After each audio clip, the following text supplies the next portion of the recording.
take a minute here. I'm not sure what's going on here.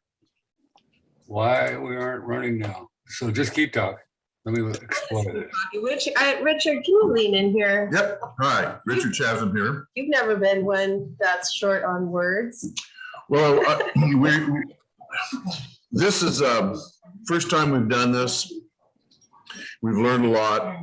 There's a lot of things that we are trying that we've never done before.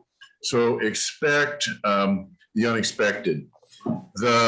There's a couple of things that happened. This is Joe Yetter's 75th birthday. And you know, happy birthday, Joe. Doesn't that sound old? It doesn't look old. I'm 72, so it doesn't sound as old as it used to. But in honor of that, he made a challenge and put up $500 if people made monthly donations through Act Blue of $500. Hearing that, I matched it with $500 and asked Dean and Sarah Byers to match that with $500. So what we have here is an opportunity for people who want to see this party function to make a monthly donation on Act Blue. And if we hit Joe's goal of $500 of new donations, there'll be $1,500 cash come into the Douglas County Democrats. And in point of fact, Dean Byers told Sharon Rice about it and said, that's a great idea. And she just mailed in $500. I don't know if we can claim that or not, but there's a lot of momentum there. And the other thing is that about an hour ago, there's been commitments of $325 towards this monthly donation. It's $5 or $10 or $20. Several people have put in $50 a month that will come out of their credit card through Act Blue and come to the Douglas County Democrats, not the state Democrats, not a candidate, but this party in Douglas County where we stand up for you and your issues. And another point to think about, anytime you're asking people for money, you know, as a person who has donated money, I kind of want to know who's counting this money? How is it being accounted for? Lisa Plaxco is our treasurer, and she has brought a level of professionalism and I don't know how to put it, but documentation of our funding that is easy to understand. And then we had a couple move to the community, Peter and Carla Vandervorst. I better check that because I'm going to screw that one up. But Peter is the former finance officer for a publicly traded company. And between Lisa and Peter, we have two of the most brightest, up-to-date professional accountants you can find anywhere. And they have put together spreadsheets and accounting. So if you contribute money to the Douglas County Democrats, we can show you where that money went. We can account for it, and we can do it in a clear way that you can be certain that your money is well tended and taken care of. Now, the other thing is we need this monthly income. And I've been here a couple of times. I was talking to Bob Allen about this the other day. When things come up, there's an issue, and we need to put up posters or bring the speaker to town or, you know, send some people to the coast or whatever. We have to go out and raise the money. If we had the money, the party organization could function far more efficiently and quickly to do whatever we need to do to speak up for you and your concerns and your interests in Roseburg and Douglas County in the present. We don't have to beg the state, and the state's actually, to be fair, been pretty good to us. They've been really helpful. But let's face it, they got a lot of demands for their money too. And and this is money that was to be spent in Douglas County. And it's money that the people who are running this party can be held accountable for. We need your support. And I don't want to go on and on, but then again, why not? If somebody put up $10 a month, that's not chicken feed. And over a year, that's $120. That's real money. And I don't want to say that doesn't matter or doesn't count, but the fact is, if 100 people did that, that's $1,200 a month that comes into this county, to this county party. And that is a cushion of cash that we can save and work with. And if something comes up, if we have a candidate, we're going, wow, this candidate is excellent, outstanding. That early money is critical. We'd have $1,500 to give a candidate. And that makes a huge difference because early money screams, late money talks.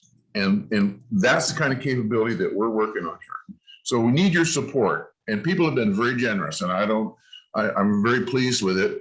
We need to raise another $175 to meet this goal and get $500 out of Joe Yetter. And me too. But anyway, so what we need you to do is text 805-637-9370. That's 805-637-9370. I made a nice card, but when I hang it up here, it's backwards to you guys. It is included in the chat box. If Right. you look to the right, you can find that. And Alana is going to drop in there also the link to our Act Blue. And I believe that we now have Virgil Robinson's wonderful music that he recorded for this event ready to queue up. So we'll take a moment to listen to that while you grab your credit cards and follow through on that thing that you're telling yourself you're going to do. Maybe take a moment to check out the auction items that still are up there. Some of the auction items, just through a technical glitch, were pulled early, though we did receive funding for them. So that's a good thing. Well, we're And learning. there are still some items out there. So while we listen to the music, go ahead and peruse that for a moment. Hold on. You got me all going right now. All right, hold on. We're holding. 22 participants. Well, Yay. you know, it's 6 o'clock. You should be rolling on the real show. We are rolling. We're good. We've covered. Yeah. We would really love to listen to what Virgil recorded for this.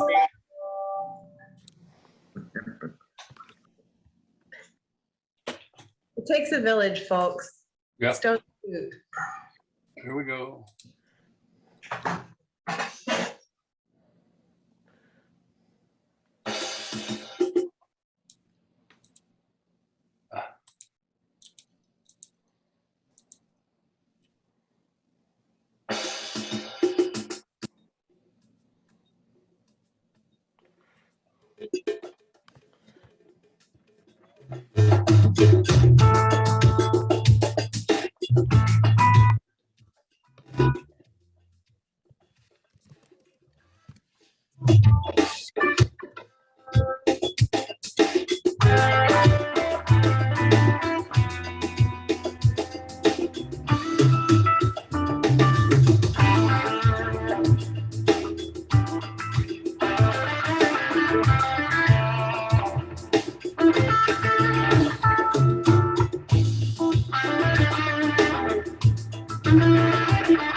That was excellent.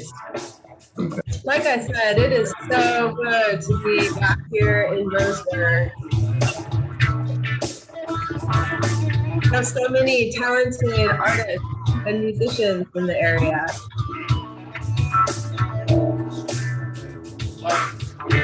Sitting here in headquarters, we got books now. Pat Sherman's book is up here, speaking of local talent, if you want to stop by. But I should probably introduce myself. My name is Shannon Souza. I had the pleasure of meeting some of you back in 2018 when I ran for state senate for State District 1. I've had so much fun getting to know all of you. It's been 2 years since the last time I saw many of you at the in-person Flegel dinner, and you endured a very long address by me to warn us all of the strife that we're certain to face, both politically and climate-wise, and to encourage everyone to help each other out. And if you're feeling overwhelmed or depressed, to talk to each other and take care of one another. And that's really what we're all about. I live out on the coast on the other side of District 1, and the Douglas County Democrats were good enough to invite me back here to Roseburg, which I always love visiting. I've been out there since 1994 as a mother and an engineer and as a sustainability consultant and contractor. And I've had the pleasure through my advocacy around workforce and clean energy to work with many of the elected officials that we'll get to hear from this evening. And I'm really proud and pleased and honored to be here this evening. I wanted to give you a little bit of a sneak preview of who you'll be hearing from. In addition to those elected leaders that you helped get into office, you're going to meet who surely will be a future elected leader, a very rapidly shining star, very own hometown volunteer office staff correspondent record keeper, Kevin Hansberger, will be addressing us today. And grab your tissues before I introduce him again, because I guarantee you will be moved by what he has to say. We're also going to hear from Congressman DeFazio, who was good enough to record something for us in the midst of his very, very, very busy schedule to bring home much needed infrastructure funds to our part of the nation and other parts of the nation, Yeah, the whole country. just like us. We're going to hear more from our musicians. We have a guitarist from Reedsport, Brett Hunter, who has prepared a beautiful piece for us, as well as a lovely montage of my own coastal side of the district. Senator Przansky will be popping in for a visit. I can't wait to see what bow tie he will be wearing this evening. We'll also get to hear near the end of the evening, Secretary of State Shemia Fagan. You know her, don't you? I have met her. Yes, I have met her. She's been good enough to host women candidates from both sides of the aisle who are new to candidacy to her home to let us all talk to each other, those common denominators. That's a big part of the inclusion and diversity and equity, is finding ways to make people feel welcome and spaces that they might otherwise not feel welcome in. She's quite good at that. We'll hear from our State Democratic Party Chair, Casey Hansen, and we will also have a lovely recorded story to lift our spirits from Bob Heilman. And finally, we'll wrap up the evening with a recorded message from Senator Ron Wyden. So without further ado, I would like to introduce you to your Douglas County Democrats Chair, Connie Page. Good evening. Thank you all for joining us tonight. I'm proud to be your Democratic chair. I should let you know I'm great one-on-one, but I get a little nervous in front of a crowd, so be kind.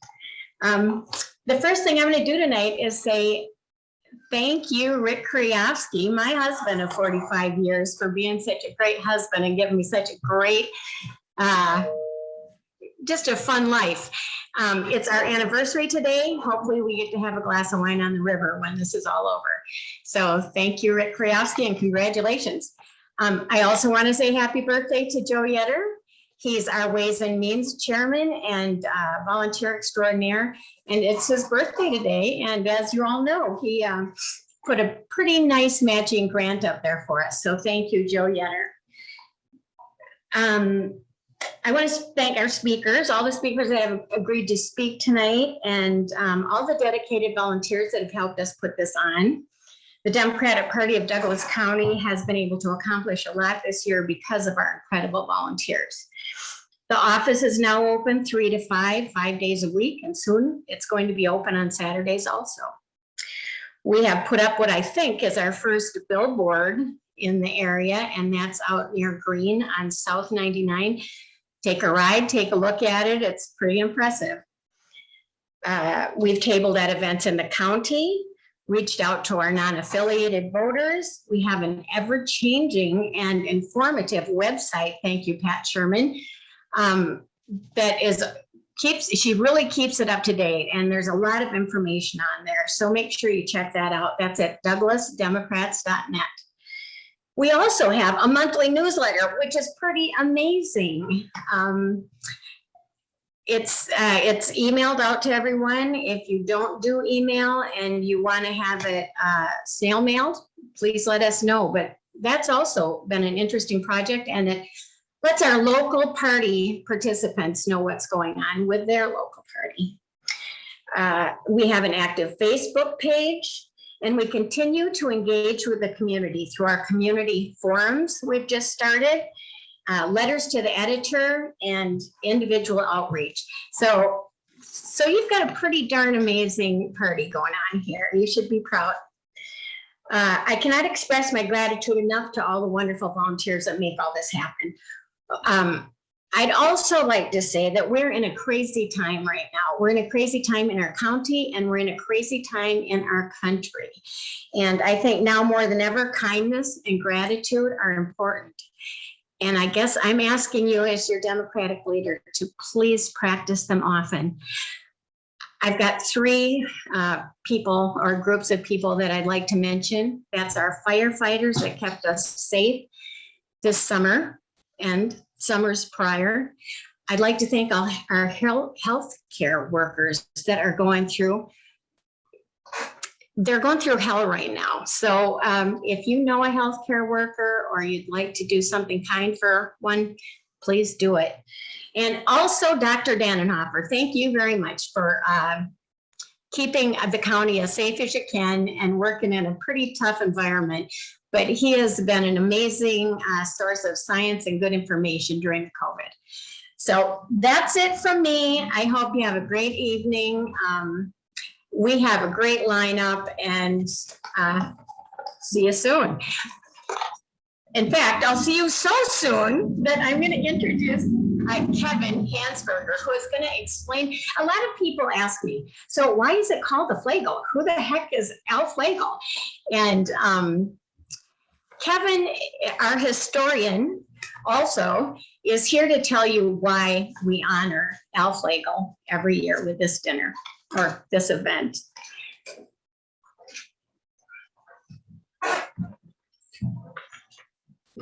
Thank you, Connie.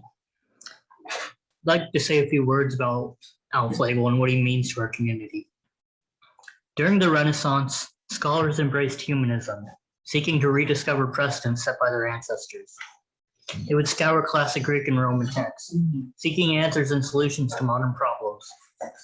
Like these scholars, we must preserve legacies to ensure that subsequent generations will have a foundation to build upon and to create a prosperous world. Al Flegel, the namesake of this banquet, can provide us with that foundation. The decisions he made and the precedents that he set can help us devise solutions to the problems our county currently faces. Amid his disillusionment and frustrations, his legacy can provide us with hope and an optimistic example to aspire towards. In 1940, Al Flegel traveled down here to Roseburg, hoping to embark on a new career. At the Umpqua Hotel, New Year's Eve, he met with local auditors, discussing plans to purchase a local textile plant. As a waitress scurried by the table, one auditor asked, "May I have a fork?" The waitress looked at him and responded, "What's the matter? Your finger's dirty?" Recalling his first memories here, Al reminisced, "That was my welcome to Roseburg." Over the next decades, he became an essential figure in our community. He became mayor of Roseburg, a county commissioner, and state representative. In the aftermath of the devastation brought by the Roseburg blast, Flegel took command as mayor and helped rebuild our city. This moment truly encapsulated the character and virtue that made Flegel a unique and honorable man. The blast, an ammonium nitrate explosion, destroyed over 300 buildings and killed 14 people. Immediately following the disaster, Flegel took over his former role as mayor, governing the city with the necessary guidance and leadership to rebuild. Under his tenure, we reconstructed the city, creating durable structures and a community bond that persisted. In the past years, this bond has begun to unravel. Our county party has had trouble winning elections. We have endured devastating policies pursued by local leadership that has undermined growth and our social well-being. At times, like many of you, I have felt disillusioned. In the face of these challenges, we can and we must look back to Flegel and his legacy to learn essential and valuable lessons. As the chairman of the Democratic Central Committee, Al took on the strenuous role of searching for candidates. Speaking about his experience, Flegel remembered the challenge, stating, "We were frightened to get a candidate, and nobody wanted to run. Running as a Democrat here in Douglas County was a kiss of death." To many people here, these words may sound eerily familiar. However, he and two other men made a pact to run together, and to his surprise, the three men won their races. Al recalled that for the first time in the history of Douglas County, 3 Democrats were elected to the legislature. Never had that happened before. Like his father and brother, Al had a tremendous admiration and appreciation for public service. Whatever challenges he encountered, he sought to develop solutions while also considering his community. In the state legislature, he promoted education, earning more funding for community colleges, such as UCC. As mayor, he revitalized Roseburg, helping us rebuild and once again prosper. Through his leadership, he showed us that there was no challenge, no matter how monumentous, that we cannot overcome. Once you leave here today, I want you to remember that no matter our struggles, no matter how daunting our problems may seem, we as a community can withstand any obstacle. While times may seem bleak, we must look back to people like Flegel, who rebuilt a city over rubble for hope and optimism. Thank you.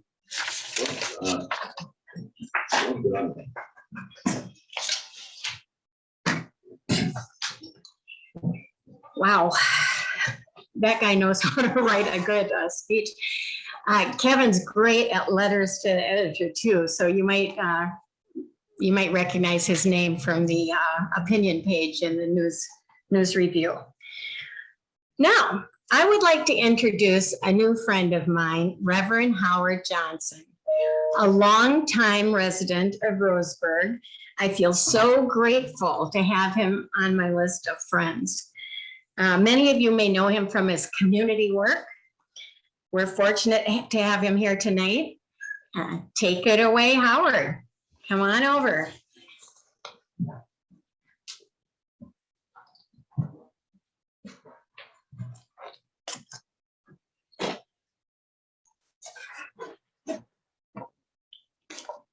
Greetings to all. I would like to thank Chair Connie for giving me this opportunity to speak with each of you this afternoon. Allow me a few moments to share my walk in life to this moment before I share with you some of my thoughts about our as-is condition.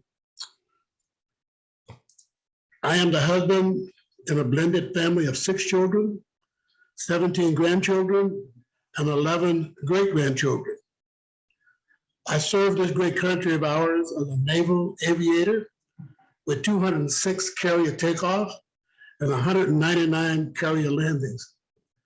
I was the first Black navigator in the Navy's A-3D twin-engine jet bomber. I moved to Roseburg in 1989 with my family and have been a Democratic voter all of my voting life. I am the founder and current pastor of Bethany Bible Fellowship since 1989. I retired July 31st, 2021 from D.R. Johnson Lumber Company after 30 years of service, where I rose to the position of corporate controller. I previously served the Douglas County Commissioners on what was then the Mental Health Advisory Committee, Behavioral Health they call it now, and I chaired the Alcohol and Drug Advisory Committee. I formed a chapter local for the National Association for the Advancement of Colored People, commonly referred to as NAACP. When the city of Roseburg was faced with those issues that were best addressed by this method, this chapter has since disbanded. I have spoken to schools, businesses, local groups regarding diversity since I arrived in Roseburg.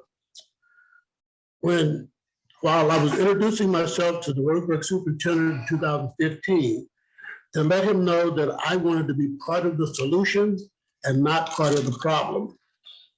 He then shared with me that a position on the board of directors was open due to a director moving out of town, and would I consider applying for it? I did, and was selected by the board August 2015 by a vote of 4-2 by the board. I was elected by the voters to serve 4 years in 2017 and re-elected to 4 more years 2021. I'm currently serving as vice chair of the board, and my comments are mine, not the board's. Excuse me. On 3 occasions, I swore an oath to uphold both the Constitution of the United States of America and the state of Oregon, all of the laws, not just the ones I like. The board has one employee, the superintendent, who took the same oath as I did. He is responsible for performing the laws and reporting to us, the board. We as a board are responsible for the budget and all that it implies. My first few years on the board, all was quiet. If I consider what quiet means, dull, unpaid, time-consuming, unappreciative, would probably say it better. Then the world changed. Since the only thing that stays the same is change itself, we as a community try to say that negative things that are happening somewhere else will never happen here in Roseburg. However, it has. We have the mascot and COVID issues on our plate. These issues are taking us away from the mission of educating our children. My question has been, and always will be, what is best for our students? I ask myself this question before deciding on each and every item which comes before me. We as a community must prepare our students for the next step in life with the best foundation possible. What are the problems? The economy, prepare the students. The homeless, prepare the students. The gangs, the crime, the drugs, prepare the students. Social issues, prepare the students. The quality of life, prepare the students. We have before us an opportunity to make a difference. We cannot let it fail. too much is at stake. Events like what we're doing this evening are preparing us to take the next best fight possible. My favorite quote, if you don't vote, don't whine. Get involved, get others involved. Go vote, get other people to vote. And I want to thank you for allowing me to share a few moments of your time. Good evening.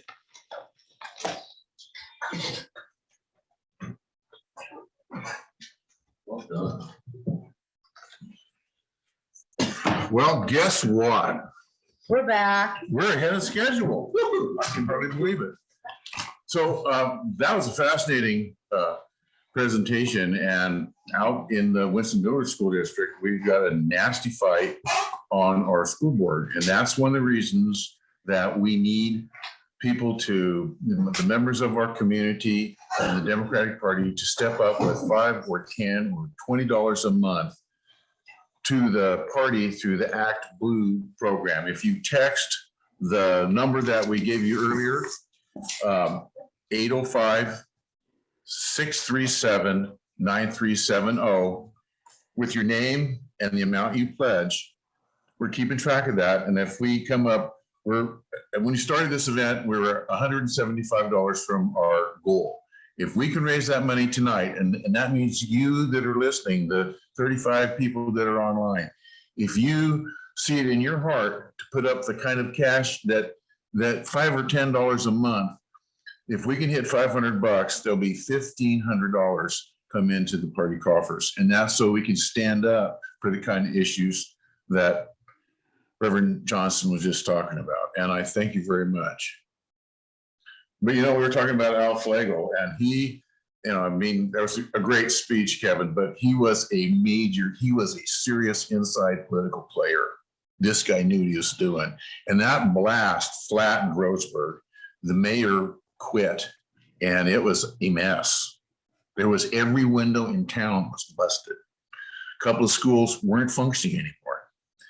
And Al Flegel got handed this hot mess, and he pulled people together from all walks of life and took care of things. And we began the process of rebuilding Roseburg. It's actually still going on. But I was told a long time ago, there's Flegel's rules of order. What are they? Don't call the meeting until you have the votes. I like it. Thank you, Richard. And if you didn't catch the numbers that Richard was talking to you about that option to text, you can see over in the sidebar in the chat, they're right there written down. And in all caps, the reminder, your name and the pledge amount, or just pop on the Act Blue. Those are great. I have several of them at different levels for the different levels of the Democratic Party. I think a lot of you do too, but you put it in there, it's $5, $20, $100, whatever you can afford.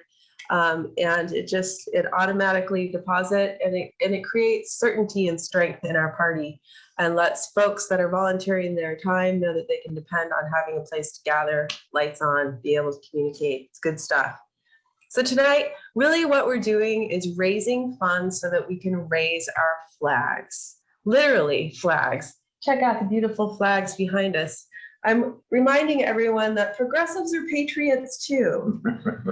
Down in District 1, I see a lot of appropriation of our nation's flag by those who would intimidate others and make them feel unwelcome. And that's not what our nation is about at all. So if you don't have a flag yet and you'd like to stop by, there's some really cool little flags. They're handy. You can take them everywhere and show that you are a patriot too. Another way that we're raising funds for us to raise our flag is by virtue of having this excellent space here, right on this lovely downtown street. I know over in Coos County, it's hard for our Democratic Party. Here we go, $50 flag makers. This is not a fundraiser. This is what these flags cost. We bought, 50 of them? They're made in America. They're high quality, full-size American flags. And we encourage you. Union made, dang right. And so we encourage you to come by, and we're not making any money on this. This is what these flags cost us. They're not made in China. They're made right here in the United States by union workers. They're beautiful, and you can hang them proudly from your front porch or out by the, put up a flagpole. And Mine's out by the river. This is our flag too. Thank you, Richard. And another way that we're raising our flag is to raise our flag of welcome. As some of you know, it can be a little bit distressing sometimes to drive around southwestern Oregon and feel maybe that you're alone and that intimidation is winning the day. So it's really important when you roll into a town, especially if you're new and you look around and think that you don't look or sound or dress like a lot of people there, to see that there's a Democratic Party office right there downtown and know that you are welcome. So as you are contemplating what your amounts are that you can afford to regularly dedicate to pledging to help pay the rent for this facility and the Wi-Fi and the computers and to enable our young new leaders that are taking their own time to help us with our cause, please consider that your contributions are going to something much bigger. You should feel proud when you drive by this office.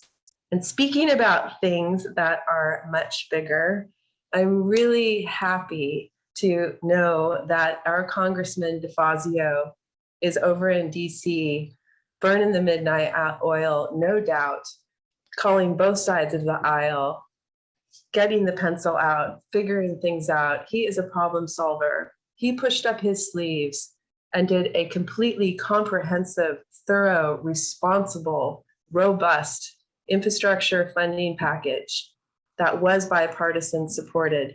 And now he is working through the messy sausage making that is our democracy to get a robust infrastructure bill across the line. So he took some time out of his very busy schedule and he recorded a message for us, and we can hear a little bit about how things are going. Congressman DeFazio.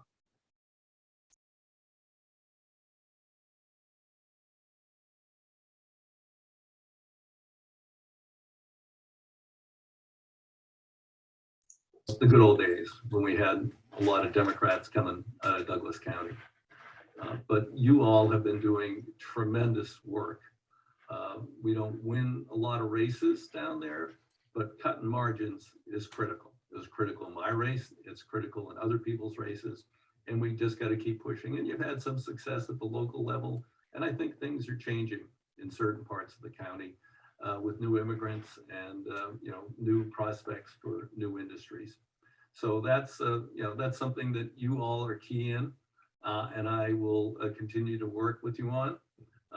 At the moment, the legislature is taking out some of Douglas County from my district. I think I still have the majority of the county population, and I want to continue to work and partner with you as we look toward our common objectives.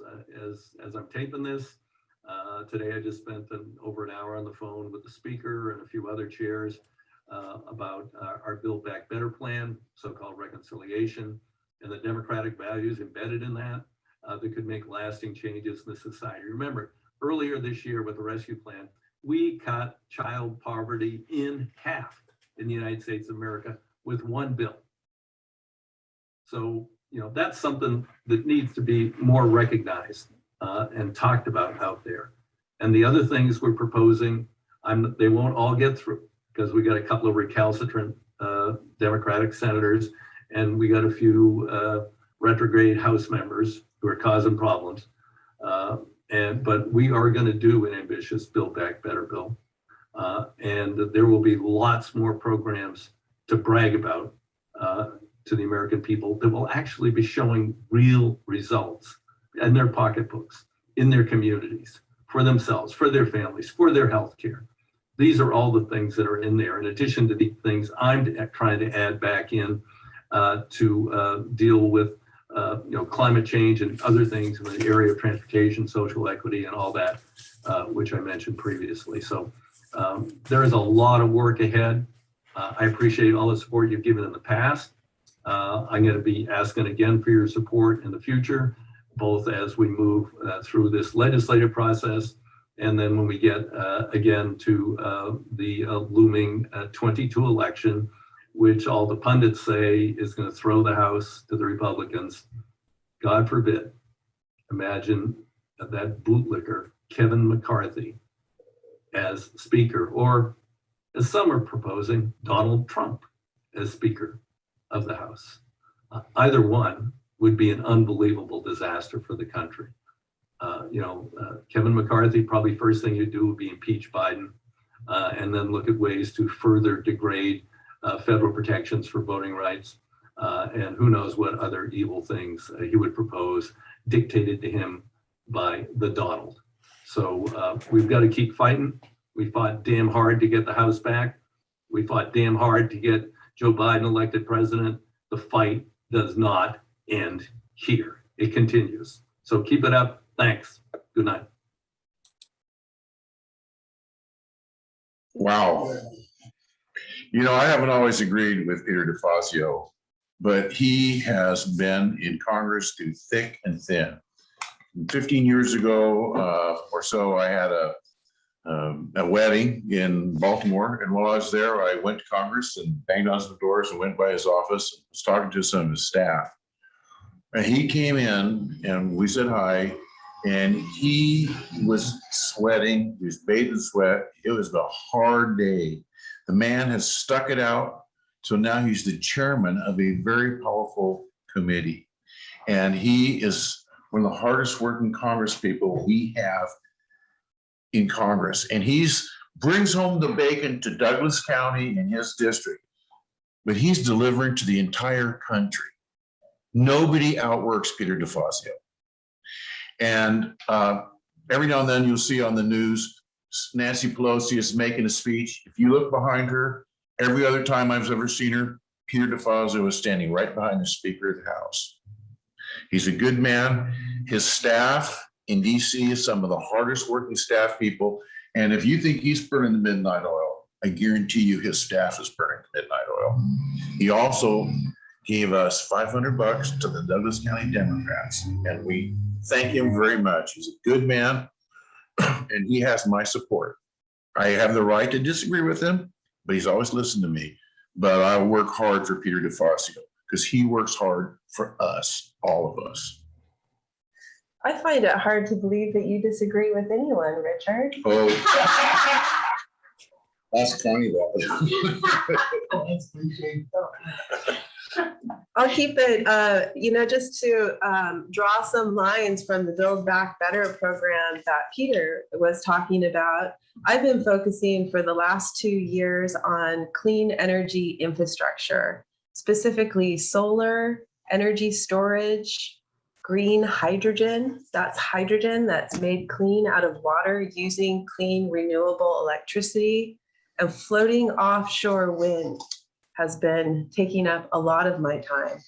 We actually have floating offshore wind spaces that are currently in the process of being designated by the Federal Agency Bureau of Ocean Energy Management off of the coast of Southern Oregon.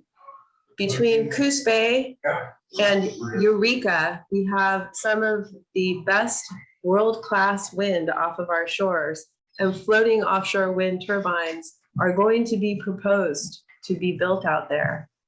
Knowing that this was going on, I spoke to my representative, Republican Representative David Brock Smith, with whom I have had the pleasure of passing many progressive clean energy bills. And in response to our conversation, he championed a bill. And without a lobbyist, he and I passed unanimously off of our Oregon House floor a clean energy bill this last year that gives us a state planning goal, so that instead of sitting back and watching and waiting to hear what developers would like to do, our state would push up our sleeves and better understand what it is that will be proposed off of our shores, and to start planning around 3 gigawatts of clean off-coast floating offshore wind to our shores. Where will it go? How big will it be? Can fisher folk fish between there? What will be the net impact to our climate and our fisheries and our natural resources? Do we have the workforce that we need to participate in this clean energy transition? If not, how do we get there? What do we want our clean energy future to look like? So I have to say thank you to my Republican representative in District 1, David Brock Smith, for helping with that work. There are many things that we disagree on, and we just decide not to talk about them unless we're getting together to celebrate one of the victories in the areas that we do agree on. And we feel like it's time for a healthy, respectful banter. You know, you need your opponents. As a writer, I frequently have a creation, and when I give it to my friends, you go, wow, this is really cool.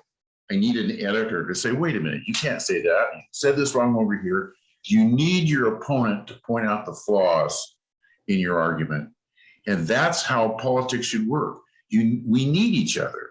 The conservatives need the liberals. The avant-garde need the conservatives. The progressives need to figure out how we're going to pay for this. And we've got to look to, we fundamentally are all Americans. We fundamentally all love this country. And we need to get away. And this is one of the worst things about Donald Trump, is he's made our antagonisms, our political issues, personal attack. And it's not. David Brock Smith is a good man. We're going to have a guy comment on Gary Leaf in a little bit. We need to work together. We need to work together and realize that disagreeing with somebody doesn't mean you don't like it. It just means I don't agree with you on that point. And then we compromise and hammer out a deal that's not 100% for everybody, but enough. You know, and remember the fisheries reserves that were going to be offshore, and all the people go, oh no, man, that's going to be terrible. Go down to Port Orford right now. Those fish reserves have made that community so much wealth that we need to not be captured by our fears, but see how we can work together and move forward. And that's why we're here tonight. So speaking of out on the coast, and actually that port of Port Orford Fishery, that's a little fleet. It's got about 35 boats out there. They bring in about $12 million a year to our state in a sustainable seafood catch. So we've got some real gems out there. And it's good to know that regardless of party, we do have people who suit up and show up, unlike our Senate District 1 senator.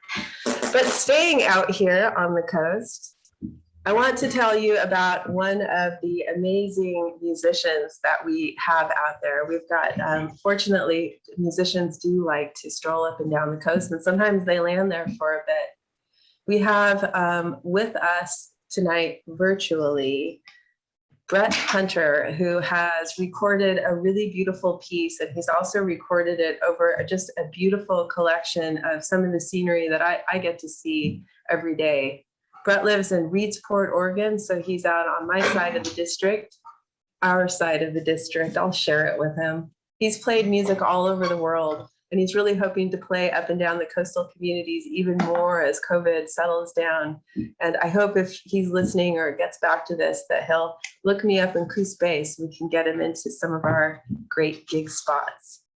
And as Robin is queuing up this music, I was just thinking about music on the half shell, and the important role that music plays in bringing community together, regardless of walk of life, party affiliation. It really is a wonderful binder.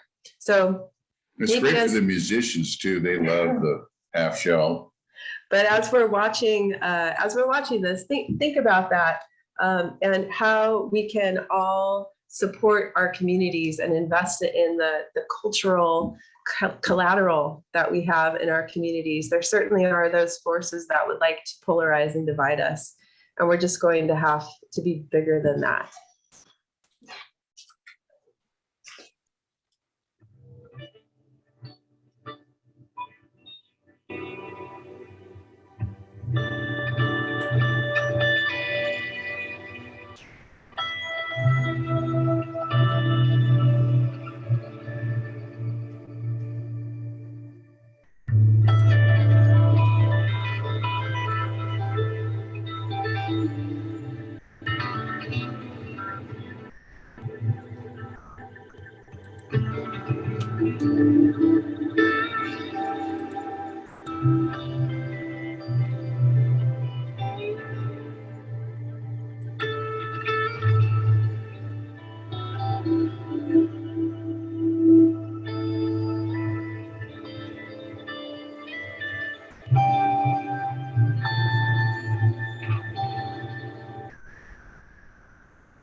That was beautiful, so beautiful. Makes me want to go fishing. Yeah. So out there on the coast, and I forgot to connect the dots when I said I was going to connect the dots with what Congressman DeFazio was talking about, the Build Back Better Challenge. This is $100 million challenge that's been put out all across the nation. And we have large regions of folks thinking about what are those big picture? What does this just transition look like? How do we rebalance our systems and invest in our schools and our infrastructure? So as I said, I've been working a lot out on coastal infrastructure and specifically the energy grid of the Pacific Northwest, of Oregon, and the entire West Coast. So some of the Build Back Better Challenge pieces that I have been working on include bringing funding back to the state of Oregon for our Department of Energy. As I said, we passed House Bill 3375 last year unanimously. It was a precedent-setting bill. Nowhere in the nation, certainly, and possibly nowhere in the globe, has a bill and legislation been passed that directs a state to actually plan for development that is done on behalf of the state for the betterment of the state, specifically to maximize and multiply the benefits for Oregonians and to minimize the conflicts with our other ocean users, our commercial fishing fleet, our tribes, our holistic balance of fisheries and ecosystems, our workers, our communities, our shorelines. That's one of the things that we're working to bring funding to our Department of Energy, because unlike the development community, we don't have the financial backing to invest in that level of design without that kind of federal support. We're also trying to bring back money to the think tank of folks that are already thinking about how we physically create a more robust grid. The wildfires, the ice storms, all of us have experienced more power outages than we ever have before, and it's not going to get any better. In fact, it's only going to continue getting worse. And transmission infrastructure takes a long time to plan for. It also takes some new ideas. We can't continue driving by looking in the rearview mirror. And in order to enable those folks with the big ideas and the fresh thoughts, the time to work together with more diversity at those tables, and the people who have not been at those tables before helping to solve those problems, we need funding to support that kind of thinking about critical, equitable, accessible, self-reliant energy infrastructure. We're also trying to bring money to some of those same minds in our Oregon State University and our Oregon Institute of Technology, who are global leaders in renewable energy, to get down to the business of figuring out how and where we are going to generate the clean, green hydrogen that will most certainly be fueling a lot of our service vehicles, our long haul, our maritime sector.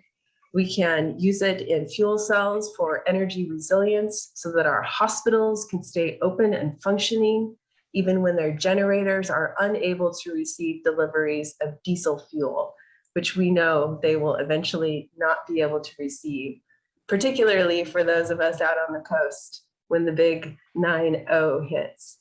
So those are just some of the examples. There are a lot of folks working in this district to work to bring those funds back here. There's some great work out there. And thankfully we have Representative DeFazio working so hard to give us something to dream about. Well, you really are an engineer. Yeah.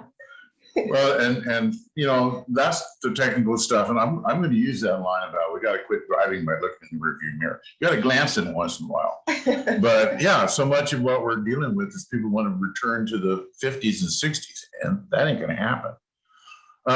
We did have a individual ask if Pat Sherman's book, American Tapestry, and see, it's when I hold it up, it's backwards on your screen. So I'll hold it up this way. Or wait a minute.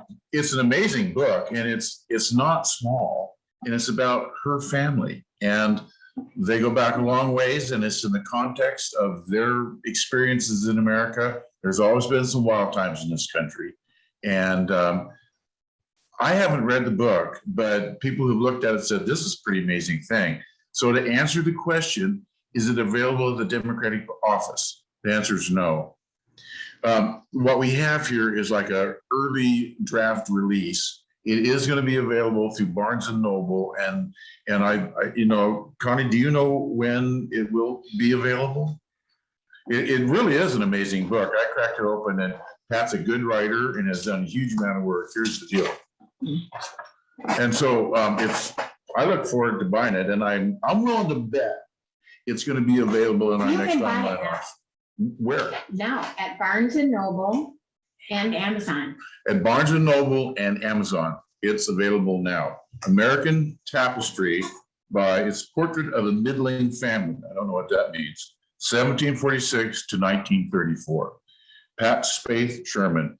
Pat is on our executive committee, and she's got some good points and works hard. I have nothing but praise for her, and I think this book is going to be a classic. Speaking of having good points and working hard, it is a great pleasure for me to introduce our next speaker. As I keep alluding to, I do live in District 1, and myself, like many of us, sometimes forget what it is a senator does, especially when they don't show up at the Capitol. Thank goodness that I need only come over here to Roseburg and look across the Senate district line to Senator Floyd Przansky's district. He certainly suits up and shows up. And I can attest that every time I have been in Salem, he has made his door open to me. And as I'm waiting to get my moments with them, a broad diversity of interests is outside of his door, and they're always smiling when they come out. They know that they've been heard. So without further ado, it is my pleasure to introduce Senator Floyd Przansky. It's so good to see you. Thank you for joining us. Hi, Floyd. And Richard, how are y'all doing? Thank you very, very much. What a nice intro. So I wish we could all be together, as I know many of the other speakers have alluded to. You know, we have to work with what we have. And right now with the COVID, this is the best we could do. I think it's the right thing for us to be doing under the circumstances. But it does in fact take away the detachment that all of us get when we are together. So hopefully we will be able to meet and have that fellowship, break some bread, have some beverage together, and be able to actually celebrate some of the stuff that we have in fact been able to do at the legislature in the last session. But I don't want to dwell on what has happened in the past. It's really, as you've heard, what we need to be looking at and going forward. The rearview mirror, yes, we need to check it out every once in a while, but we really want to keep our eyes on the front and going forward. And one of the areas that I think that many of you may have heard and maybe not is the redistricting. We did have a special session to actually accomplish what the legislature was able to do, and that was to actually pass the legislation necessary and required of us only for the third time in our Oregon's history. We did it in 2011, and we've now been able to do it in 2021, establishing what the new districts would be for both the state legislative districts as well as the congressional districts. And I'm sorry I wasn't able to catch Congressman DeFazio's remarks earlier this evening, so I'm not sure if he actually alluded to or stated anything about the blessing the growth of our state has brought to us, and that is a 6th congressional district. And that is one of the uniquenesses, I think, of our state as we continue to see others come forward and prosper in our state. Many, many people want to be here, and they realize the jewel and the gem that we have. And so part of the stuff that we need to ensure is that we make certain that those new residents actually understand the full meaning of what we as Oregonians, both native and as for myself and my wife since 1984, Oregonians, realize exactly what we have and the blessings that are here and how we have to work together to make certain that we retain all of those specialties and make certain that we don't become somewhere, anywhere USA. There are many people who would like for us to do that because that way they make more money. And they're not really here to help us and move forward and foster the true dreams of Oregonians. And as Shannon has alluded to earlier, there are many things that we still need to do. Our schools need more resources. We need to ensure that the kids that are coming through the school system have opportunities, not only in the academic world, but also in the skilled trade world, to ensure that they have the ability to actually find something that they are engaged in, something that they want to work through, something that is meaningful to them, so they will be able to prosper and be able to take care of themselves, their families, and education, no matter what type of education that is, from academics into professional trades or into the skilled trades. Those are things that I feel are very, very important for us to do. Now, as I mentioned, redistricting did occur, and it has also, we did pass legislation regarding state redistricting. And I wanted to say this personally, that the district that I currently represent is going to make a significant change. And the reason for that is because of the way the growth of the state has been, mainly in the Tri-County area around Portland, Multnomah County, Washington County, Clackamas County, and also in Central Oregon around Bend and Deschutes County, has caused a need for us to readjust the lines, as we do every 10 years based on the census, with the less residents in the southern part of the state. That required most of the districts, I should say, to move forward north to gain the population that's necessary to maintain the equity between the districts. And because of that, the wisdom of the committee, I was not on the committee that was drafting the legislation for both the legislative maps as well as the congressional maps, had to move people forward and up to the north. My district that I currently represent, Senate District 4, will have a significant change. This will be one of probably the largest changes of all the districts in the state, because of the 2 House districts that I represent are going to be included and exclusively within Lane County. That means that at this point, if the maps stay as they are, I expect they will be challenged in court. But if they stay the same on the legislative maps, then my district that I currently represent will move further north. And that means a shift from my representation for Douglas County, all parts of it. And this is a part that makes me sad, because I've always enjoyed working across the county lines into the frontier areas, as well as working in the urban areas, to show the commonality that we all have as Oregonians and the need for us to work together and put away some of these differences and not allow for us to be isolated, as many of these individuals who do not want us to be successful try to have wedges between us. That is not the Oregon way. We must work together. We have to pull together. And that's what I want to leave with you tonight, is the meaning of Oregonians and how we together can actually achieve so much more. And so I hope that we all will do our part as we move into the election cycle in 2022 to make certain that message goes out there. No matter where we live in this state, we're all Oregonians. No matter where we live in this state, we all value certain things that are very important: family, education, work, the ability to have health care. And so I hope that all of us will work together side by side and realize that even though we may have a boundary line of a county line between you and me, that is not going to stop us from working together. So I hope that we can work together as we move forward in 2022 to ensure that the message that Oregonians truly believe and truly want, that will be successful. And we will not allow the doubters, the naysayers, and those who are there to basically cause chaos to be able to prevail in their message. We have the message that we know is true. We know that this is how Oregonians believe. And so it's really on us as individuals, as Democrats, to ensure that we are getting that message across. So please join me, your neighbors, in getting the message out and making certain that we all are participating in the process. And of course, voting, but more importantly, at this point, getting the message out, being part of that process so we can, in fact, be successful as Oregonians. Thank you very much. I really, really enjoyed being part of tonight's celebration.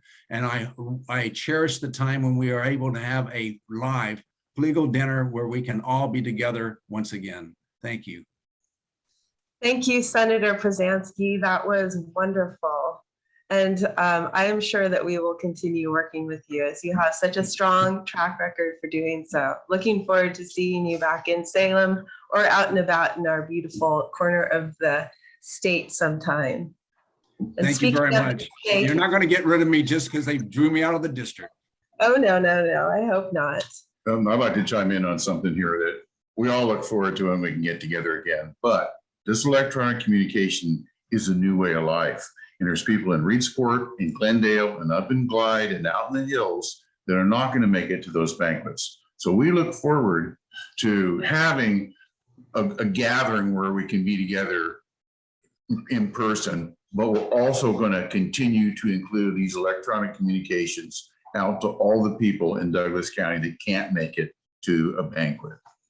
And Richard, I agree with you totally on this. That's exactly what we learned through our last legislative session. Even though we were not able to allow people to come in and give testimony live, face-to-face with committees, we had more people participate in the process because of the virtual connections that we used and we had. And so, yes, this is a new way of life, but it's also, I like that part of the ode of being able to be together, hug, handshake, and actually raise a glass together. Tell a few jokes. Absolutely. Thank you. Thank you. And speaking of access and inclusion, I am so proud and happy that we have Shamia Fagan as our Secretary of State. She was good enough to open up her home in 2018 when I was running for state senate, and other new candidates were too. And I can't tell you how warm and welcome she made us feel. And she spent time with me, someone who she did not know, to offer really sincere and personalized words of encouragement. I was struggling with, would I be able to balance my mom responsibilities if I was elected, and was flabbergasted to learn that her, as a mother of a young family, was still also practicing law and being a really effective senator, passing important legislation. So I can't imagine a better multitasker, balanced reality check person to have our inclusion and representation in the voting process as Shamia Fagan. Thank you for joining us tonight. Well, you got it, Shannon. And thank you to the Douglas County Democrats. It's so nice to be with you. As my good friend, Senator Floyd Przansky said, I wish we could be in person, and it takes him from Lane County and me from Clackamas County to meet online at the Douglas County Dems for me to get to see my good friend, Floyd Przansky. I loved serving with him in the Senate. And within the Senate, Senator Przansky essentially chaired our progressive caucus.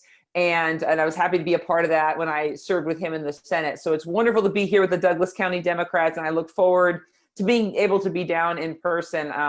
This has certainly been difficult, running for Secretary of State and then serving my first 9 months as Secretary of State in the midst of a pandemic, because the ability to get out in the state and be out and about and with Oregonians in your homes, in your communities, has been difficult to do, obviously, because safety first. And so I look forward to being able to do that. That's why I'm thrilled that you gave me 4 years to be your Secretary of State, because I've got 3 years and 3.25 years left. And I'm certainly optimistic that I can spend those traveling our state and getting to know every corner of our state, and not just the areas I'm familiar with, like Wasco County and Umatilla County and Clackamas County, where I live. Looking forward to being all throughout the state. And it is my honor to serve. Shannon mentioned that I served in the state Senate. I was in a school board in David Douglas. Then I was in the Oregon House and the Oregon Senate. And it is absolutely thrilling for me to serve as Oregon's 28th Secretary of State. And I'm actually the 28th Secretary of State, but I'm the 5th in the past 6 years. I'm going to let that sink in. 28 since statehood in 1859, but 5 in the past 6 years, because of just the extraordinary turnover that we've had in this office, essentially ever since Governor Kitzhafer resigned and Secretary of State, then Kate Brown, became governor under the Oregon Constitution. The Secretary of State serves as Oregon's lieutenant governor. And then after that, it was just a lot of turnover in this office. So it's been absolutely my pleasure to get in here and to make my commitment to my team and to Oregonians that they gave me 4 years, and I intend to serve those 4 years to really stabilize the work that we're doing. My predecessor, one of my predecessors in this office, when he was testifying before budget committees, he said, being Secretary of State is like being the CEO over 4 different companies that don't really have anything to do with each other. As Secretary of State, I oversee the archives, the audits, the elections, which most people are familiar with, and then the corporation division. So what is it that unites all of those? Because it wasn't satisfying to me to just say, oh, these are different things. I said, no, they are still part of state government. What do they have in common? And so my administration and my mission as your Secretary of State is simple. It's to build trust. That's really our goal, and our mission at the Secretary of State's office is to build trust between Oregonians and state government, so that Oregonians will actually trust and rely on the public services that can make such a difference in our everyday lives. And with my history as a kid who grew up in Oregon, I grew up in Wasco County in the Dalles and Dufur. My dad was a single parent raising my 2 older brothers and me by himself. And we struggled with housing insecurity and food insecurity. And my mom battled meth and heroin addiction and was homeless for most of my childhood. In the Portland area. I visited her sometimes in a shelter, and I visited her once when she was living under somebody's porch. But it was the incredible public schools in Wasco County and Dufur and the Dalles that literally changed the course of my life. And so when I think about being Secretary of State in this place that I have always called home and getting to build trust, that's personal for me, because I actually have lived and know the impact on real people, on real families, on real Oregonians, when those public services don't work, when you can't trust them, like the housing crisis that has left so many Oregonians, including my family, struggling with housing insecurity and houselessness, or the public health system that has for too long treated addiction as a criminal issue, not as a public health issue, to get people the resources they need to be healthy. So I know the impact on families when we can't trust those public services. But I also, and this is what inspires me, I also know the impact when those public services work. When Oregonians can trust public services like the public schools in Dufur and the Dalles that literally changed the course of my life. And so as your Secretary of State, I take that with me every day, and I say, okay, how do we build trust in our interactions with Oregonians so that when we have those situations, Oregonians can trust that their services are going to be there, that we can use the audits division to make sure that our scarce public resources are actually being used to make the biggest difference in the lives of Oregonians who need them most. One of the audits I'm most looking forward to releasing later this year or early next year is, for the first time ever, we're auditing the mortgage interest deduction, which is our state's largest housing subsidy, to say, what's the purpose? How well is it doing that when we're 42nd in the nation in actual home ownership here in Oregon?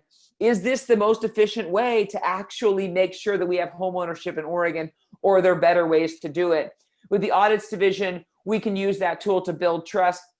The elections division, this is a time of rampant misinformation and disinformation in our elections. A lot of my work in building trust is working with Oregon's 36 independently elected nonpartisan clerks. I don't care how they vote, what party they have voted for. These are hard-working public servants who are just doing their jobs, who are counting the votes as they come in, making sure that every eligible voter in Oregon receives that ballot, and counting those votes accurately. And always in Oregon, before this cyber ninja crap in Arizona, we have always audited our elections in Oregon. That's how we know that they are fraud-free and secure here in Oregon, that people are getting their votes counted accurately, working with those 36 county clerks. The corporation division, obviously, we have the Office of Small Business Assistance that I helped create my first term in the Oregon House, building trust with our small businesses and our women and minority-owned small businesses to say, hey, how can we help you navigate some of these regulations? How can we offer you the help that you need? And then, of course, the archives division, which is really the keeper of Oregon's story and the keeper of Oregon's history. And you know how we build trust there?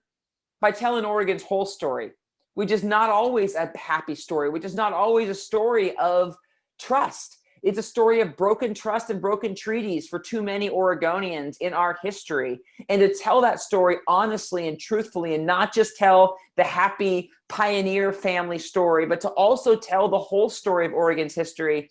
And when I saw President Biden inaugurated this year and heard the poet Amanda Gorman speak, she had a line that I grabbed and paraphrased, substituted the word American for Oregonian, but essentially have made that the mission of our archives division, which is this: being an Oregonian is more than a pride that we inherit. It's a history we step into and how we repair it. And that's how we build trust in our archives division, is by telling Oregon's whole story, being honest about the times in Oregon's story when state government hasn't been trustworthy, particularly for our tribal communities and for communities of color here in Oregon. And we can build that trust by acknowledging the times in the past when it hasn't been there. And so that's what I've been hard at work doing as your 28th Secretary of State, as your 5th Secretary in the past 6 years.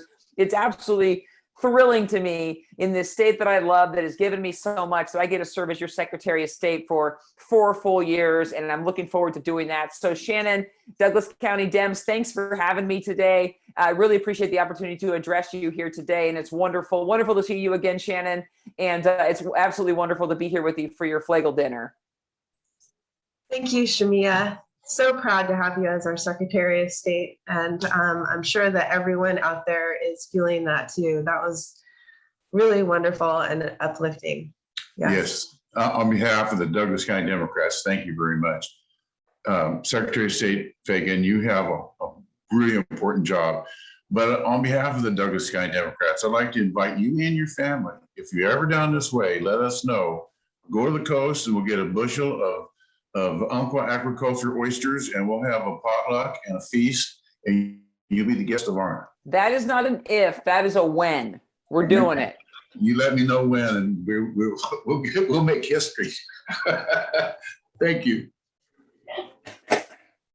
All right, and now I'm going to reintroduce you to our, no, actually, this past year, we had 2 important and prominent politicians pass away.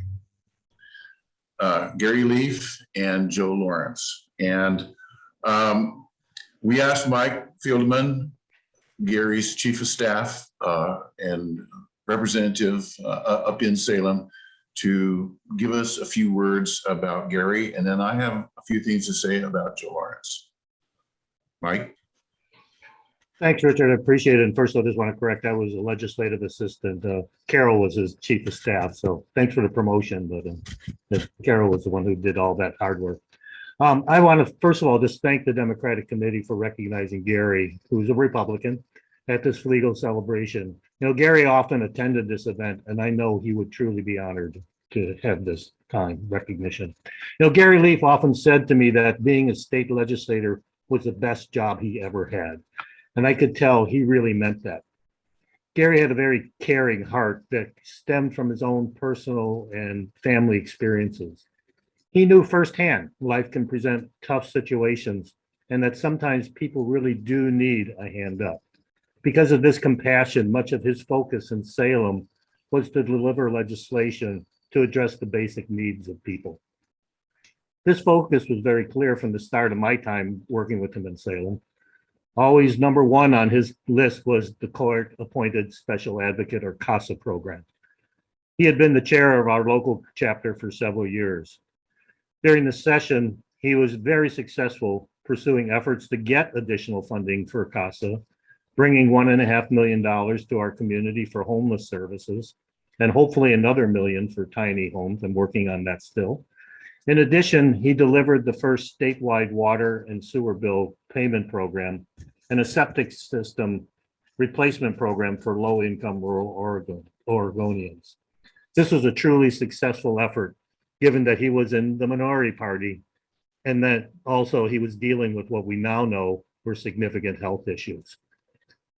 A big reason for Gary's success in the legislature was that he was always willing to listen to people. He never spoke badly of anyone, and while he may have disagreed on an issue, he never made it personal. All of his legislative efforts had bipartisan support, even garnering the support of Speaker Kotek on his housing bill.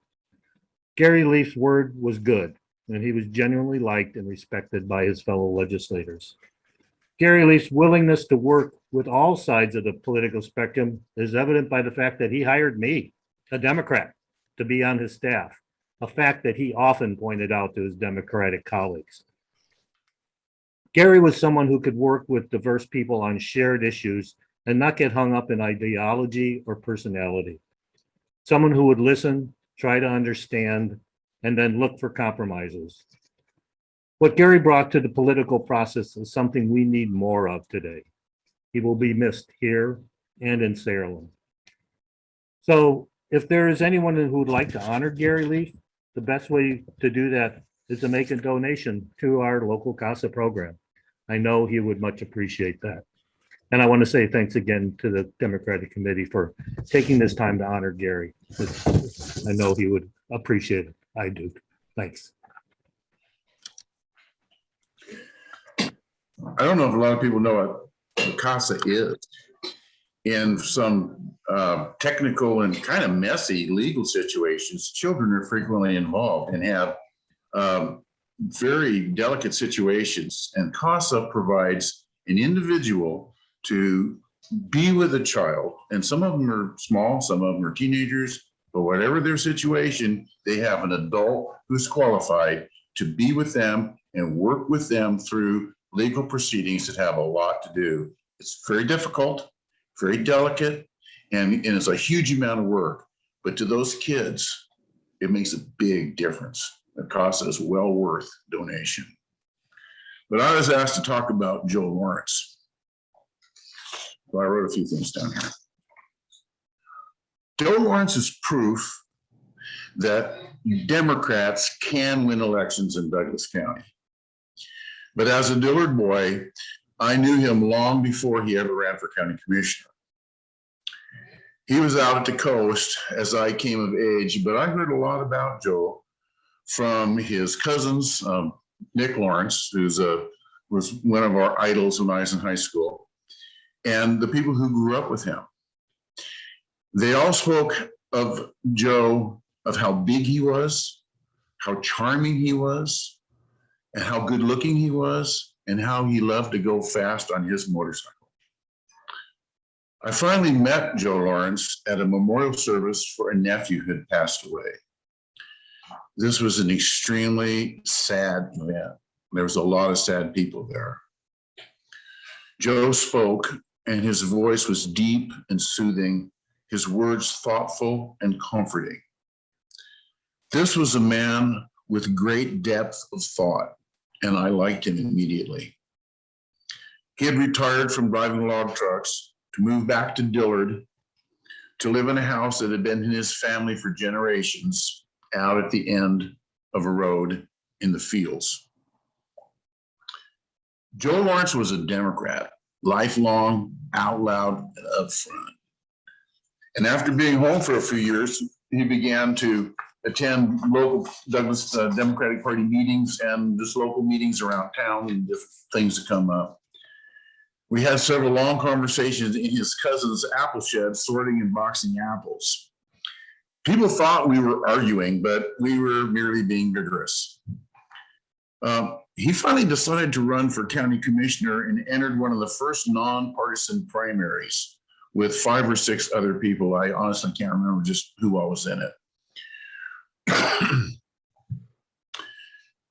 As the Republicans tore each other apart in this primary, Joe was always very reasoned, and when questioned, spoke with balance and insight and didn't yell, but spoke thoughtfully. He refused to rise to any bait and make any personal accusations whatsoever. He became everyone's second choice. And after a very nasty public dispute between the 2 Republicans who were front runners, when the losers in that spat had a chance to vote in the general election, they voted for their second choice. Joe Lawrence won that election and became a county commissioner. As a county commissioner, I spent a lot more time talking to him in the Bimart parking lot in Winston than I did down at the county courthouse. We'd lean up against his car and talk while he smoked another cigarette. I chided him about not taking stronger positions about restoring the salmon fisheries. He told me it is tough to be the only Democrat on the county commission and constantly be shut out by the 2 Republicans. He said he had to be very moderate on the issues and choose his fights carefully. I asked him why he was not more involved in the local Democratic Party. He said this, and I quote to the best of my memory: "I'm scared that my positions would generate people in the party who would be mad at me. I would be caught in unwinnable public controversies. They wouldn't be wrong, but I would always be in hot water and not have the time to work on the few things I can get done." Joe Lawrence served 2 terms and then retired to his house at the end of Dillard Gardens Road. Last summer, he was killed up the North Umpqua, going fast on his motorcycle. Thank you. With that, I believe our county party chair has got a couple of awards. Connie? Thank you, Richard. We give out 2 recognitions every year: the Rising Star Award and the Heart and Soul Award.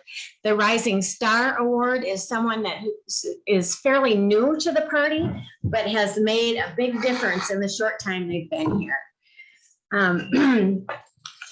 This year's winner has brought a new level of professionalism to our executive team and our whole county party. She's constantly coming up with new and unique ideas and suggestions. She's very enthusiastic about our party and what we're doing, and she's always willing to volunteer. I am very happy to present our Rising Star Award to Lisa Plaxco. Lisa is not here, but she's out accepting texts for your donations. When you text, you're reaching her. So I just want to say, she'll be getting a plaque, which is backwards, I see, but she'll be getting this plaque and a beautiful cup that was done by Carla. And anyway, we wish you were here, Lisa. We're glad you're doing what you're doing, and thank you so much for what you've done for us so far. Yeah, I'd like to chime in and say congratulations. Lisa's unfailing good humor, and when we're arguing and going around and around, she always brings us back to the topic and then says, okay, who's going to do it? She gets stuff done and has brought a level of professionalism to the accounting in this party that is really important. Thank you, Richard. Our second recognition is for the heart and soul of the Democratic Party in Douglas County. And this is going to someone who always says yes. It's yes, yes, yes to anything that's asked of him. He's our corresponding secretary, our recording secretary. He works on Tuesdays in our office to keep it open from 10 to 2. He comes in and visits regularly just to talk history and politics. Amazing young man, and we are so proud to have him be part of our party. Kevin, you want to just come over here and say hey? Kevin is actually here because you saw him earlier. Hey, everyone. And this is the plaque he's getting. He's also getting a cup. Did you want to say anything, Kevin, or? Congratulations. Yeah, thank you. Thank you. Okay, and I would just like to say once more, to thank you to Carla for doing the cups, Carla Vanderhorst. She's our volunteer coordinator, and she does a lot too. So just thank you, Carla, for doing those cups.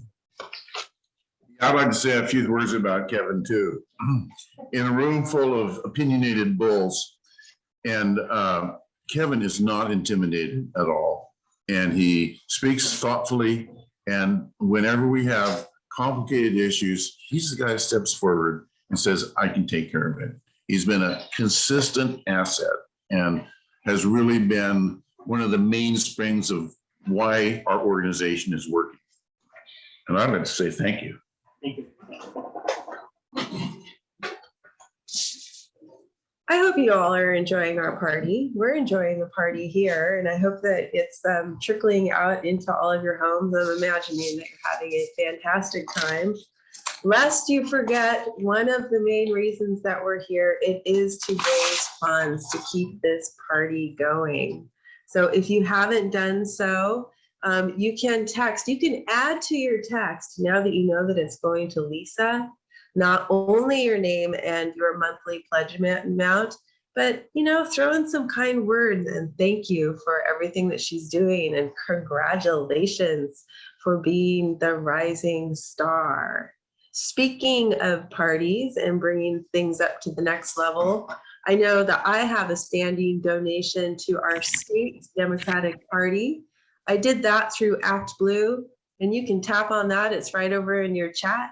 If you'd like to do that for our Douglas County party, remember to hit recurring. It's super important so that it shows up every day. And speaking of showing up every day, it is my honor and pleasure to introduce to you our state Democratic Party chair, Casey Hansen. Casey, thank you for joining us this evening.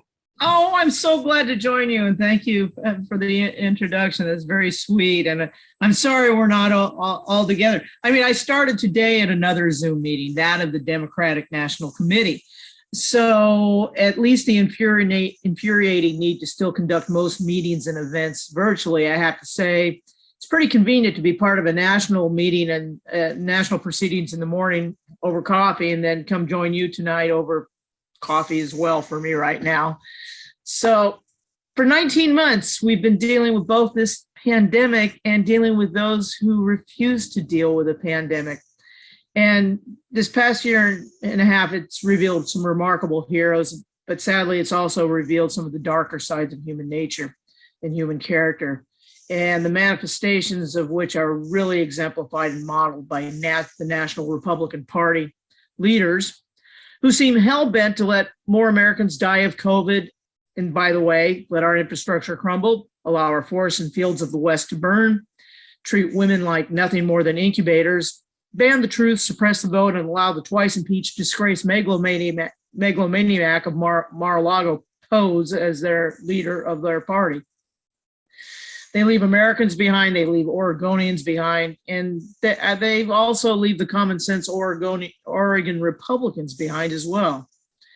It's not just frustrating, but mind-numbing to watch those close to us buy into the right-wing garbage spewing out of everywhere, from Fox Not the News Channel to the algorithm steroided Facebook posts. And in a time where our country has most needed to come together, the divisions are expanding, the vitriol is increasing. And I got to say, I am especially appreciative of how you and Douglas County are obviously dedicated to closing those divisions and being very inclusive. I'm really impressed by that.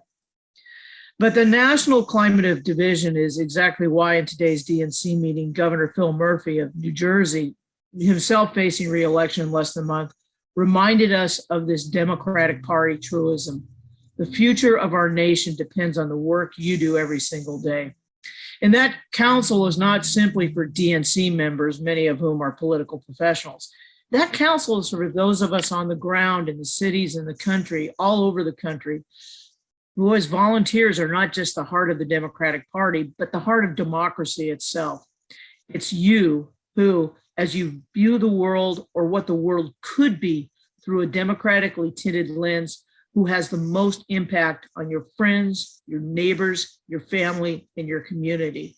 And it's you that most effectively translate that message of Democrats deliver, because we do in small ways and in large ways, from busting your chops to pulling off a fundraiser to proudly making it known that your business is proud to welcome all, to writing that letter to the editor to the local paper, commending teachers, healthcare workers, or frontline workers, or to a boost you give that deserving high schooler, that rising star. Congressman Jim Clyburn shared a story with us today that is relevant. A number of years ago, he got a letter from a high school kid who asked the congressman if he would conduct the swearing-in ceremony for this student. The fellow was elected to be president of his high school honor society in Orangeburg, South Carolina. Our Representative Clyburn was both a little dumbstruck and impressed, and he agreed to do the event. That ceremony, in which high school nerd Jamie Harrison introduced himself to Representative Clyburn, started a political relationship to Harrison that led Harrison to internships to law school, to a nomination for the US Senate, and to being the working leader of our Democratic Party. And he's just getting started. And all this started with a little letter from a nerdy kid and a congressman who sees democracy for what it is, a way we lift all people up in big ways and in small ways. And you never know where a little act of kindness or a good democratic deed will lead. And that former honor society president told us today, we Democrats are the brick wall between hope and chaos. Well, and brick walls are built methodically. I know this because I'm a daughter of a bricklayer. One brick at a time, you've heard it before. So I'm so glad and honored to be part of the Oregon team and part of your team. And I'm so looking forward to building with all of you. Thanks for having me on. And, you know, it's a great joy, and I can hardly wait to see you all again in person. Thanks. Thank you. So this is all about elections. Bob Heilman, a good friend, has a story about a very important election. So hand it over to Mr. Heilman.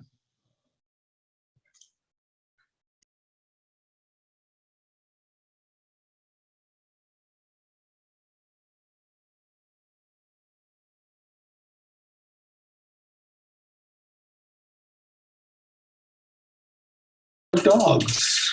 They got to talking about it, saying, you know, look how they treat us. We have to stay in fences. We have to have our babies taken away from us. We have to go to the veterinarians. Oh, it was awful. They went to the smartest dog they could find, a border collie. And the border collie said, I tell you what we need is a president. We need somebody like the humans have. A president tells them to be proud. The president tells them what to do. A president gets to make decisions. We need a president. So they decided to have an election. Of course, to have an election, first they had to have a convention. So they all rented a room together there, the ballroom at Seven Feathers. And they went down there to hold their convention to decide who to nominate. Well, the first nomination was this little dachshund came up and said, I think we should have Wolfhound be the president. There is a dog we can all look up to. Most of the dogs thought that was a pretty good idea. But then this little basset hound said, you know, if we're going to have a dog run for president, we should have a dog that can run. I nominate the Whippet. There's a dog that can really run. Well, this went on and on, you see. For a day and a night, this went on, which, by the way, is 7 days and 7 nights in dog years. And towards the end of it, finally, some dog off in the back of the room, some mutt or other probably, suggested I nominate the dog that smells good under his tail. And all the dogs thought, that's a great idea. And they started running around, checking, sniffing and sniffing under each other's butts. And you know, they're still doing that to this very day. You can go out there and they're out there still trying to find the perfect candidate.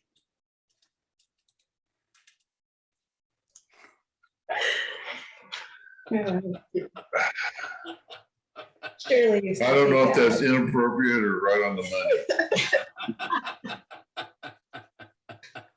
See, where are we now? Well, we're going to talk about someone who is definitely appropriate and definitely also burning the midnight oil and right on the money, hoping to bring us some of the much needed money that we need back to our state and helping the entire nation while he's at it.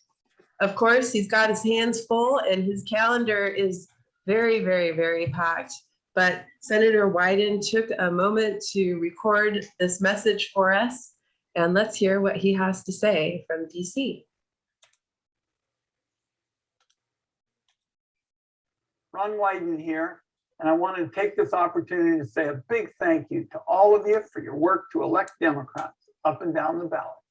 Thanks to all of you, in 2020, we beat back Republican efforts to turn any more congressional seats in Oregon red, and we kept our majority in Salem. Your efforts helped us to take back the White House and the United States Senate. I'm really proud of what we've achieved so far in the Senate, getting emergency support checks in hands, shots in arms, workers back on payrolls, and big investments in working families. Unfortunately, Republican obstructionism is still alive and well. And as the pandemic stretches on, we've got to become more and more involved in pushing back. That's why 2022 is so important and why expanding our majority is critical. And it's why I appreciate your support as we continue to fight for our shared values and the Oregon way. Thanks for supporting the Democratic Party. Let's win even bigger in 2022.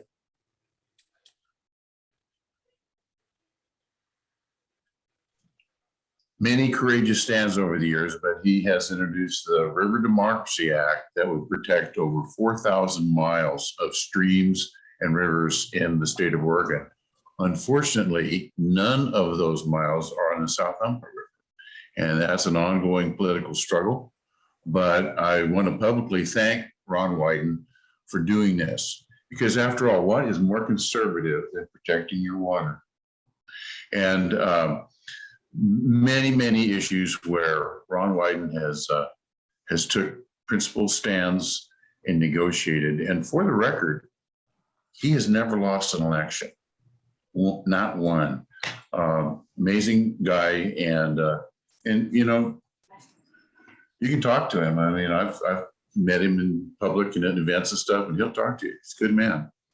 So where are we now? Well, I'm curious to know how we're doing in our fundraising. Hopefully, Alana, you can drop that in the chat. But regardless of where we're at, there's always farther to go. That's true. I did want to remind you, you know, I forgot, we haven't been checking in on that, but there are still auction items out there.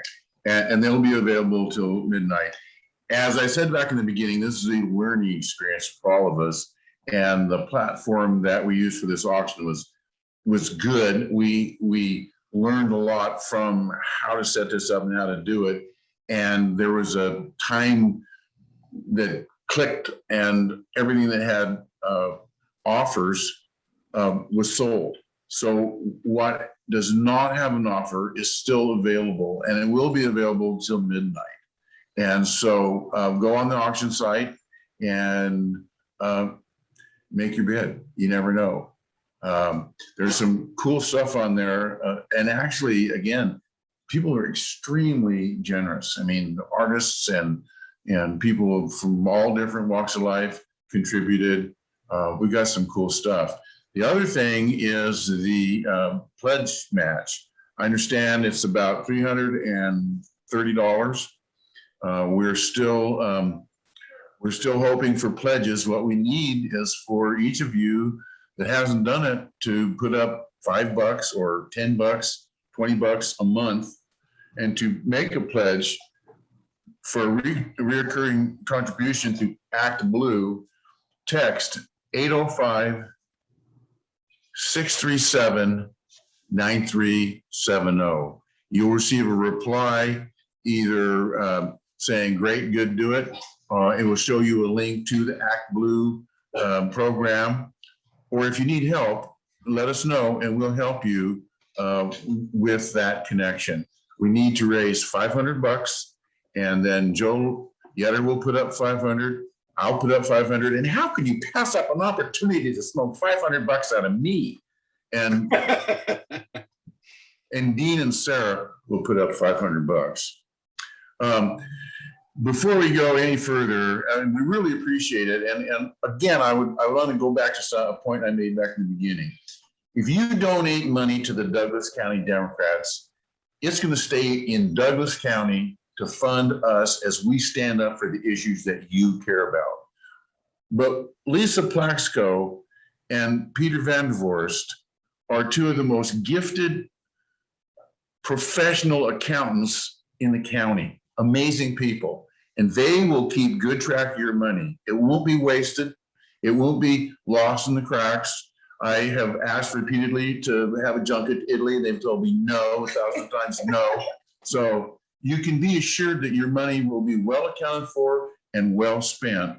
And if you're a precinct committee person, you'll participate in the discussion of how we do that. But issues come up. You know, Reverend Johnson was talking about the school board, tough issues there. And we need to stand up at school board meetings and defend the values that are important to us. And this is how you do it. It takes money. We'd also like to thank Robin Schindel and Alana Lanahan for their technical support and incredible patience dealing with those of us that are sitting here talking. They have been wonderful. It has not been easy, and we've all learned a lot. But my mom told me, say thank you. And thank you. Thank you very much. Hard work. We really appreciate it. So speaking of hard work and thinking back to what I learned about Flegel and what a wonderful, brave person that he was, let's think about cultivating those candidates. Yeah. Is there a candidate looking at you in the mirror? Is there a candidate that you meet on the playground regularly while your kids play? If you can think of people in your community and in your network, at your church, at the coffee shop, wherever that is, that you think are honest, hardworking, good leaders, ask them if they've considered running for office.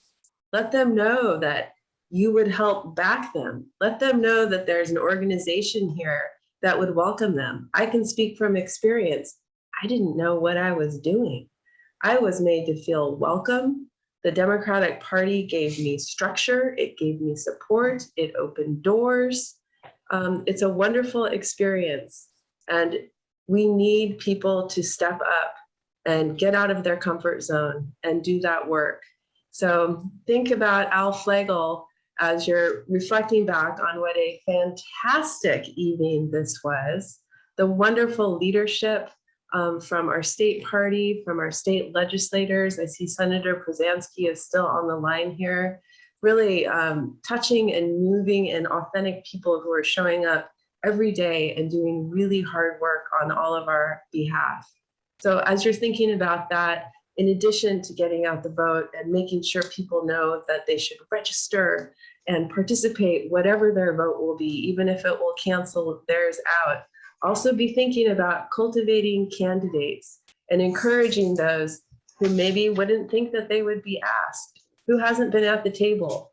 As we're contemplating diversity, equity, and inclusion, that's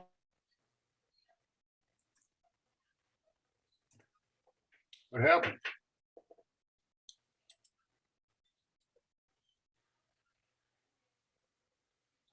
what I learned in one of the classes that I And you don't have to run for state senate like Shannon did.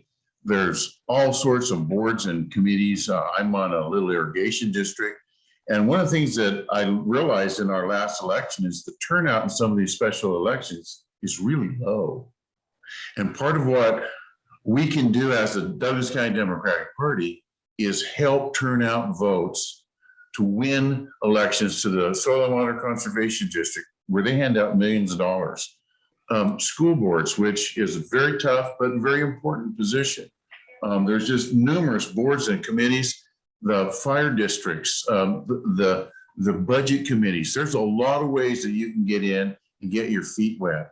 And once you start realizing we can do this, we can win elections, it becomes something that you continue to work at. And that's what this Douglas County Democratic Party is about, to help local people win our elections and have support when they stand up in public and say, wait a minute, I think we ought to do it a little different. Why aren't we considering these options? County commission races are coming up. We need some good candidates to run for commission. The legislative races are coming up. We need people to run for the state legislature, but there's tons of down ballot positions on boards and commissions that are really important, where you can make a real difference. So I second Shannon's words. When you get up in the morning and look in the mirror, are you looking at a candidate? When you sit down and talk to a friend, are you talking to a candidate? They're out there. I remember what Pogo said. I've met the enemy, and we is they. It's us. So anyway, Robin is hiding and Alana is in an undisclosed location, but the rest of us are here, and we're all going to take a picture to post on our website. And I'm going to let Reverend Howard sit right here in the hot seat, and let's all take a picture of us. Thank you so much. Thank you so much for joining us. Come on, Shannon, scoot over. Scoot over.